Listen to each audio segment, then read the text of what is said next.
Yeah. What? The fans in the bathroom. Those are supposed to be for poo particles? That's what people think. People They think to it's get for like the out of poop bathroom. smell. Oh, Bathroom okay. fans? That's new to me. I didn't know that. What do you think it was for? I just thought it was just for moving the energy. Well, kind of is. Kind of is. I mean, Yeah, kind of is. Get that old energy out so that new energy can come in. but it's to get the humidity out of the bathroom. It's humidity. It's like showers and stuff. So like a little win is getting a humidity switch that has a timer. So like when I get out of the shower, I always hit the 2-hour button, because if you think about like how much water a towel can soak up, quite a lot. And then if it's drying in your home, you're just putting all that moisture. So I have a dehumidifier in my bathroom. So you would turn that on when you're taking a shower. Sure. Okay. We have that. Or your vent is fine too. Yeah, but the vent, he's The bathroom saying fan does the trick. So the switch, instead of leaving it on all day, just will hit It's it like 2 turning hours. it on and you turn it off like 10 minutes after the shower. The towel's still wet. You're saying But leave you it. like the fact that we have a dehumidifier in our bathroom to turn on when we're showering. Well, what's crazy after moving to Austin, because we came from California, and I think, and people and humid clients in particular need to be aware. Like I think the Native Americans used to call this the land of the sick because of the mold, and they would kind of mosey on when it would get really humid here. And it wasn't until we came here that we realized, okay, like humidity and mold have to be taken very seriously. And I don't think a lot of people think about that. More so in other drier, like I lived in Arizona at one point. It wasn't as big of an issue over there because it was so dry. We're in the desert. They have other problems. Yeah, They're concerned about dryness. Sure. And mold from the desert. Yes. But here I noticed, like, we have these things in our closet that capture humidity. Yep. And they, after a few weeks fill with water. It's wild. Yeah. Those bags, they're on my TikTok, you guys. You just put them in your closet. You got your Jaspr by your bed.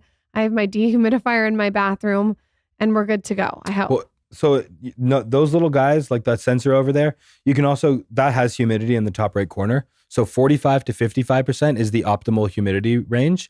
If you get lower than 45%, especially less than 40, 35, that's when viruses and bacteria and ozone become problems. When you get past 60%, that's when mold becomes an issue. So you want to kind of be in the sweet spot. If it's too humid, that's a problem. If it's too dry, that's a problem. So the range hood, big one. Bathroom fans, another low-hanging fruit, easy win. Cleaning up the household products, huge win. You already nailed that one. If it's really dry, a humidifier can be super helpful, especially if you can use like distilled or filtered water. The ventilation is so big. When I was living in British Columbia a few years ago, our CO2 was 600 in the day, but it was getting to 3,500 at night. Wow. That's like evacuate the building type levels. I was sleeping 10 hours a night and waking up exhausted. And I wish I could say Jaspr was the savior for that, but it wasn't. It's the CO2. You can't filter that out. It's gas. We were in British Columbia. There was wildfires. It was cold sometimes. All we had to do was leave our bathroom fan on throughout the night, and it would keep it under 900. And the reason that it was getting so high was because it didn't have a central air system. It had like the heat pumps, split ductless and radiators and stuff. It was like the, little heat pumps in the room. So it didn't have like a furnace. So when we closed the door, the air had nowhere to go. I was mouth breathing at the time, and my CO2 was way higher. Let's get into that. You're the perfect person to ask about mouth breathing and nose breathing. Tell us everything you know. So I will first say I got a septorhinoplasty in 2018, and it changed my whole life. Okay. Did you have a deviated septum, or you just did A badly deviated septum, and I've broken my nose many times. A real deviated septum or a fake one, like they say in Hollywood when they get a nose job? A bad one, mostly from Muay Thai. You had this is the first person on the planet to have a real deviated septum. But no, you broke. So you It broke didn't your start nose. that way. I broke it a lot doing Muay Thai. Mm-hmm. So you were breathing from your mouth?